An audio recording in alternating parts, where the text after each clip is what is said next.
Good day. Thank you for joining us again for the Frankly Speaking Jamaica podcast. This is the 109th episode. Special welcome to those of you joining us live. Remember, you may send your comments at any time during this broadcast.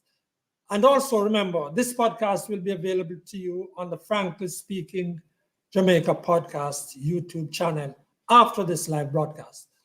Desmond Richards, Winnie Anderson-Brown, and Mary White are with us today. Now we first go around the room to get a quick snapshot of what's going to be spoken of. Desmond? Now I'm going to give you my post-mortem on the local government elections. Beautiful. And of course, crime. Good. Mary? Today, I'm going to be looking at 3 ways a woman makes herself findable by a man. Because without a strategy, then you don't have a plan to succeed. And finding a man is not as easy as you think. So you'd want to stay tuned, get your notebook to hear my 3-piece strategy that I've used to win many of these, or catch many of them, so to speak. Beautiful. Winnie? Winnie? Yes, today I am going to challenge the notion that young people are only interested in eating a food. And I'm going to use what happened in the local government elections in my area to make my point. Wow, wonderful. Frankly speaking, we'll come back to all of you. Frankly speaking, the past week was mostly about politics. The local government elections, of course. Who won? Why was the EOJ so backward in coming forward with the results? But there was also Everett Warmington and Dennis Meadows. They are now both gone, but there are still questions or incomplete issues regarding them. Frankly speaking, let's start there. Aside from many saying Warmington should have gone a long time ago, his comments making clear a plan or intent for victimization were misunderstood by no one. So, frankly speaking, his explanation was useless. But here is the unanswered part of it. Not whether he was fired or he resigned. It's, frankly speaking, the failure of the Prime Minister to have made it abundantly clear in the statement announcing Warmington's departure, abundantly clear that the JLP administration, which he, Andrew Holness, leads, is absolutely and firmly against any sentiment or plan or act that would victimize opposition councillors or MPs or areas of supporters or the other side.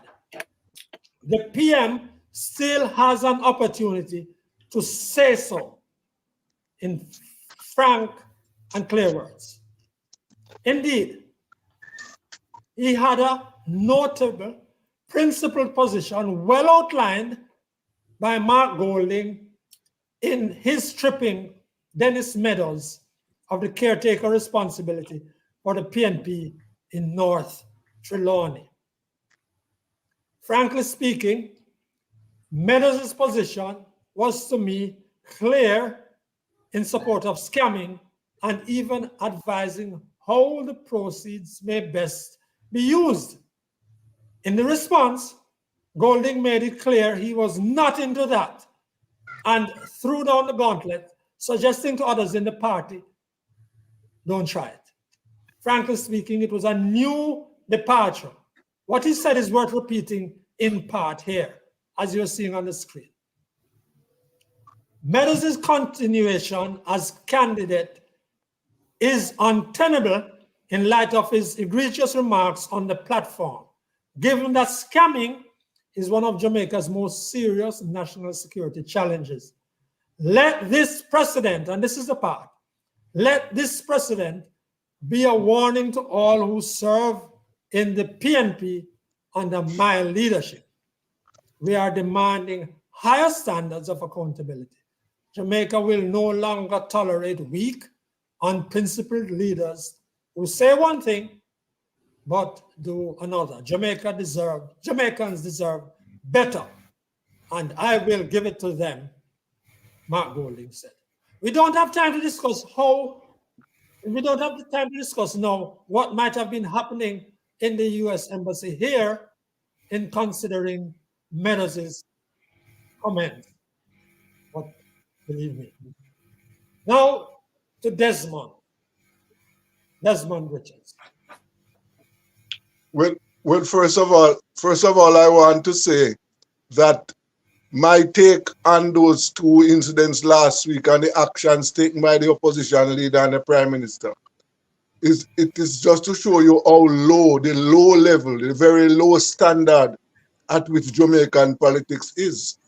Because if the politics and the politicians were obeying higher standards, they would never utter those words out of their mouths. But it is because the standard is so low that they feel that they could utter those words out of their mouths. Now, for Warmington, Mr. Warmington, he has been operating out of the norm for a very long time, long time. He should have been disciplined long ago. Now, Mr. Meadows, I don't know what was in his head, because scamming is an illegal act. But as I said before, it is the state of the politics in the country why those two men could have done that. Now, last week, the elections. Now, first of all, I am the EOJ. The EOJ blundered. Yesterday, the Electoral Advisory Commission corrected the EOJ errors by pointing out to them that the Portmore municipality is counted as a municipality. And therefore, as a local authority, a municipal and as a local authority, right? And municipal corporations are also local authorities. Yes, of course. And a result of that, the result is now official. It is 7-6. Now, 7 to the JLP, 7-6 to the JLP, and 6 to the PNP. Yes, 7 for the JLP and 6 for the PNP. So when it comes down to who won the local government elections, the JLP won the local government elections. The PNP can claim victory on a number of fronts. For example, its performance last Monday was a significant improvement on 2016 and 2022. Now, look at it. They got over 40,000 more votes than they got in 2016. Yes, and that's an indication that they got more votes overall than did the JLP, than the popular votes across the country. Yes. They got more votes overall. They also increased the number of seats. They had 90. Just to be clear, the number of divisions or seats that they want individually across the municipality. They had 98 on Monday. Now they have 115, right? And they increase. Well, I said that already. The majority votes, and they did well. Now, what must be done going forward? There needs to be some attention must be paid to the EOJ, because what we are accustomed to in Jamaica, I can remember, and all Jamaicans can remember this. During our general elections, the night after the general elections, we know who are the winner. The very night, And the very night, very night, yes, Desmond. You're right. yes, we know. Now, it took us 3 days for us to know clearly who won the local government elections. No, we can't do that because the EOJ has developed a reputation which has been good so far, and we don't want it to be turned back. And therefore, I think their problem started from the night when they were having difficulties getting the results out for the individual divisions and the parishes. It started there because people yes, could find out that the results were not coming through. yes. So they need to do something about that. Need to be addressed. Now that the results are over, and we now know who are the winners. What we are looking for now is how the councillors are going to address the problems. I heard the Prime Minister saying that on his campaign trail, he found that water and roads were two of the prominent issues. Now I wonder where He the has Prime not been Minister listening was. to you, Desmond. He I, has I not don't, been listening to you because you're every week and everywhere you get a chance, you mention water. yes, because that is what I found. I found that there's a water problem in every parish in Jamaica, and it is significant. I am not even talking about roads, because I know as a rural Jamaican, I know that the roads in rural Jamaica are terrible. For example, I know a road in Muir House in St. Ann that was fixed over 40 years ago, and nothing has been done to it since then. Absolutely nothing, right? What is happening in Jamaica is that the services for rural Jamaicans and those who are in the inner city in the corporate area, those services are poor. Health, transportation, roads, water, those services, they are poor. In some cases in rural Jamaica, they don't exist, right? So I don't know. I know the Prime Minister, it is not possible for the Prime Minister to address all of these issues before the next election. I know that. It is not possible. Yes. But the new councillors, they have their jobs cut out. All right. But I'm going to have to chop you up there, Desmond, and come. before you chop me chop. off, I'm sorry, I mustn't use the word chop in this program. before you chop me off, I just want to make one point. We're not chopping you Yeah. off. You go ahead. Not I chop. want to just make one final point. That, listen, the councillors, we are expecting them to perform. No, but listen, they are going to fail. They are going to fail unless they are provided with resources. Right now, the parish councils don't have any resource. So for them to perform and deliver services, resources will have to be provided. All right, thanks, Desmond. And that's full sum. I want to mention that we are going to come back to this issue of local governance next week, if all is well. But also to say that the municipal corporations also have a duty to fix up their own issues. They have some issues where they can earn, and those are issues that they must take on and stop playing politics with them. But we're going to come back to those. Want to go now to Winnie, who has another take on it. Winnie, your time. Winnie, are you hearing us? I am hearing you now. Can you hear me? Yes, please go ahead. Okay. I am saying that all politics is local.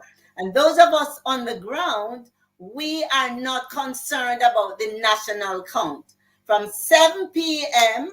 Monday night, there was jubilation in the area. I'm talking about the Moko division. Briefly, I will say that the toll gate division was won by 1 vote in the last elections. The PNP was energized, so the PNP reclaimed the toll gate division. But the Moko division was won for the very first time by the PNP. So that is, I must say that Radcliffe is a very hard worker. and he deserves to win. What's his name? Radcliffe McDonald is a very hard worker in the Tollgate division, but he could not win because the PNP's base was energized and he had only won by 1 vote. Now for the Moko division, I don't even want to spend much time on that. I want to show you, I want the people to speak for themselves why Romaine Morris won and why a strong message was sent to the Minister of Information, because the vote was for Romaine against the Minister of Information. And the work speaks for itself. So the Minister of Information being the MP for the constituency. The MP.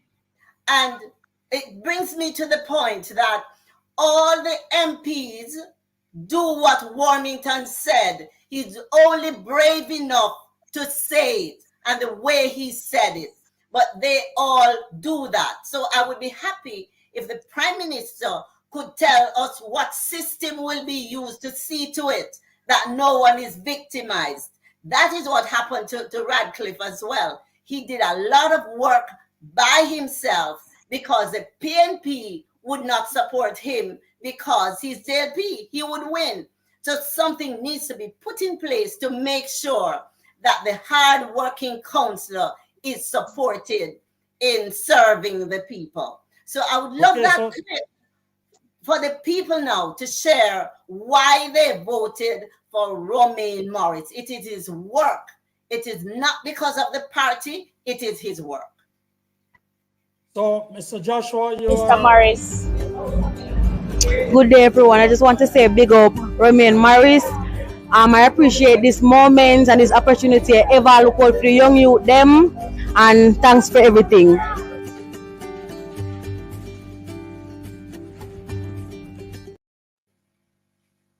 His work makes the difference. People were fair and just, and there was jubilation because the PNP won because of the work of Romaine Morris. And that's a message for Robert Nestor Morgan, who said a lot and tried to destroy him. So the people spoke and justice has prevailed. So regardless of what is happening nationally, it's a different thing on the ground.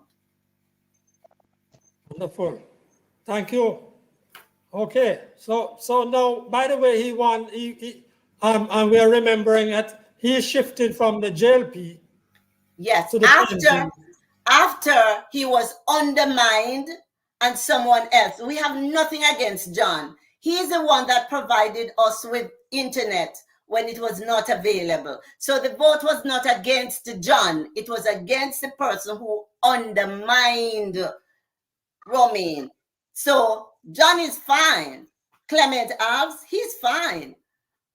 So it was not really against him. It's against what was done to Romaine.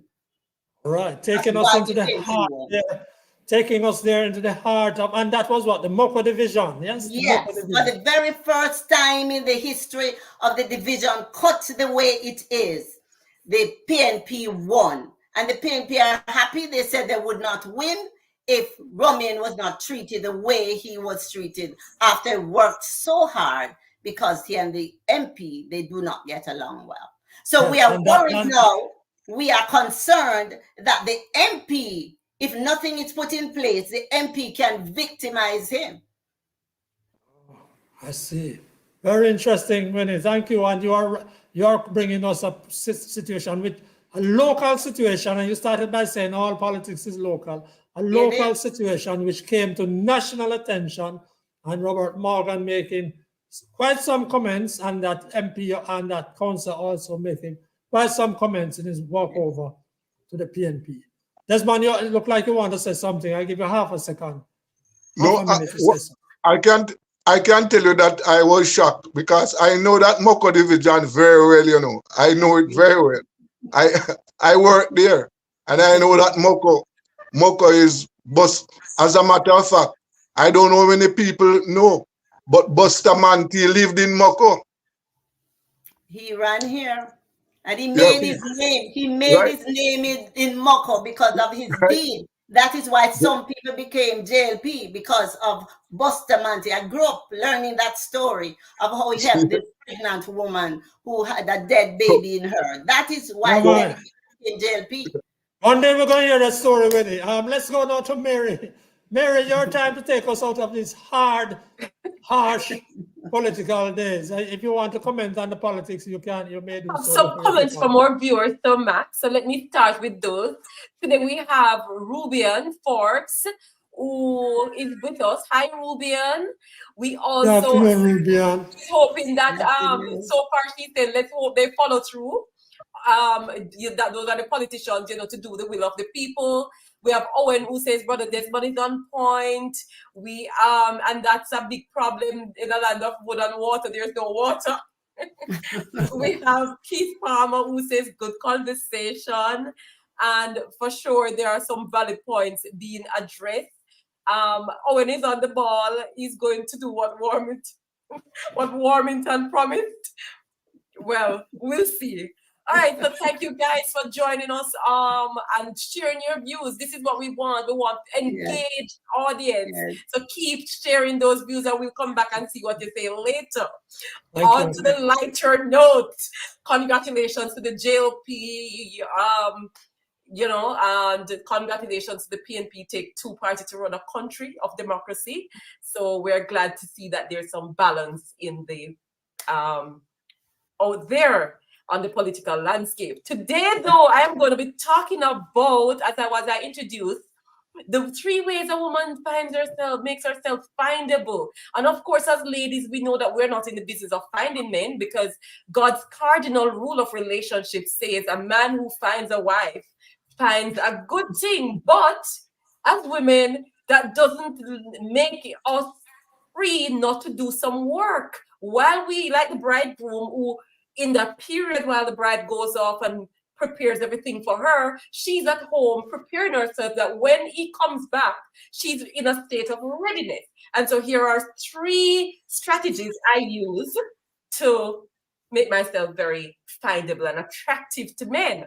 One is positioning. Sorry, Mary, you say you recommending these because you use them as well? Is that yes, sir, ma'am. Okay, all right. If there was a prize for the woman who goes on the most dates, I would have get it. I just meet men. I'm always meeting men. I'm always going on dates, getting to know them. Because you meet them, not necessarily mean you're going to keep them. You sort of check them out and you decide if you're going to keep or toss. So the position is important. The positioning is important. You have to position yourself by going out, whether that's to school, work, church, events, funerals, as Winnie was saying in the thing, checking the arbitrary to find out who are the latest single men, you know what I mean? That's another thing you need to do, is to ask for referrals. Put it out there to people to let them know that you are in the market as a single person, and that if they have any friends who are also looking for somebody like in your business, you ask for referrals. Then you have to, third thing on the positioning is the right network. Build the right network or circle, because if you are looking for a certain type of man, you're just not going to go certain places to find that type of man, because a place has to determine the type of man that you're going to find. So be intentional about where you position yourself. The second P is presentation. You want to look physically good. You want to give off a lot of feminine energy and aura. You want to groom yourself, take care of your skin so you look glowing. On the presentation, you also want to make sure that they see your price tag. When a man approaches you, he must know your value, your worth. So he knows to get him argument right before he approaches you. So as a high value woman, you want to be looking, make sure that the man knows what your value is before him approach. Price tag does not mean how much money you like. No, because you could find a plumber, for example, but that plumber sees your value and knows your worth as a woman. Some men want to get to know women, but they don't want to treat them with the value and the virtue that a woman brings to the table. They don't want to bring their value to the table as well. So that's like unequally yoked. You don't want that. You want a man who knows the value of a woman. So you don't have to go fight that battle. Too many days we're fighting with men to really treat us the way we deserve. No, you don't want to put your price tag out there. High maintenance or low maintenance? Yes, yes. The next thing on the presentation is model. In other words, is a high maintenance man or a low maintenance? High maintenance woman or a low maintenance woman? Yes, because if you're too easy and your price is too low, everybody will pick you up off the shelf. And then we'll just carry on, pick you up by the dozen and carry on and throw you into file 13. You don't get the pampering and the respect you should get. When you're too easy and cheap. So next thing you want to do, my next point on the presentation is modeling. You have to model. Be a model of the person you want, you see yourself as, so that people see you. So you want to stride with confidence. You want to hold your head up high. And when you hold your head up, as a matter of fact, you see more men. You want to just strut your stuff so that they see you. You don't just enter a room and nobody notices. So you want to model and so work, get a little heels and work on your walk if you need. Those things help. Men are attracted to those things. The last P is personality. You want to have a receptive aura. You want to have a welcoming spirit. You want to have a pleasant resting face. As women, I find that we are not aware of the way we look and appear and the way we come across to people. We're in public and we face look unapproachable. No, you want to be very intentional and deliberate when you're in public, because remember, at all points, you're marketing yourself. So you want to ensure that those things are always sending the right signals and the right message to men. Now that you have applied my 3 strategies of positioning, presentation, and personality, and you have attracted the men, the work is just beginning. When you meet men, they're not all for keeping. So you want to spend the time and use the wisdom to vet these men properly and decide which one of them are 30 seconds to wrap up, Mary. 30 seconds to wrap up. Yes. Which one of these men that you have met is a high value man, because that's the keeper. The others, tough. Oh, high value man. Very briefly, what's a high value man? A high value man is a man who is not about money. It's about wisdom and duty. It's a man who you don't have to teach how to treat you like a woman. He knows he's Desmond, I see you ready to go. Go, Desmond, go. No, boy, I am bamboozled with Mary's suggestions, because you know what, all of these things is that what men are looking for. Right? What men are looking for. I am saying that there are some inner things. Yes, you want your woman to look good, right? I agree with that. Right? So the presentation is okay. But there are some other things which are important for a relationship between a man and a woman. Right? It's not just look. Right? There are some. It's not just marketing. No. Not just that at all. But if you have never met her brother Desmond, then you won't find out these other things about her. So first you have to first meet her. It's like somebody can't know about you until they have met you. So you have to first meet the woman, and in order to meet her, you have to be first attracted to open the conversation. Give us your wisdom on this matter. Said 2 minutes ago. What I have to say is this: I agree with Desmond, but if you don't meet the woman, you won't know whether she's good. Absolutely. Yes. So it starts with the meeting, and the meeting has to be deliberate. Okay, so we're wrapping up. Just before I go, and I see we have lots of comments. We're not going to get to them, but we thank you for sending in these comments. I'm just saying, what a disgrace, that situation with Vale Royal. The 3 centuries old property that was the official resident at least of private finance minister. Frankly speaking, I attended several important media events there, including events involving foreign dignitaries, officials, and so on, and some notable receptions. What a disgrace for it to have been allowed to fall into ruin, to look so much like downtown Kingston to look so much like some of the major inner parts of some of Jamaica's major townships, fallen as local government has, fallen to ramshackle. What a disgrace. And I hope that we come back to it. The Prime Minister said they're going to look about it. I hope they do. Thank you all for joining us again for the Frankly Speaking Jamaica podcast. Thanks to Desmond, Winnie, and Mary. Remember, this 30-minute podcast will be on the Frankly Speaking Jamaica podcast YouTube channel later today. Thanks for sharing. Please subscribe on behalf of Winnie, Desmond, Mary, and technical man Joshua and Franklin McKnight. Until then. Thank you. Yes.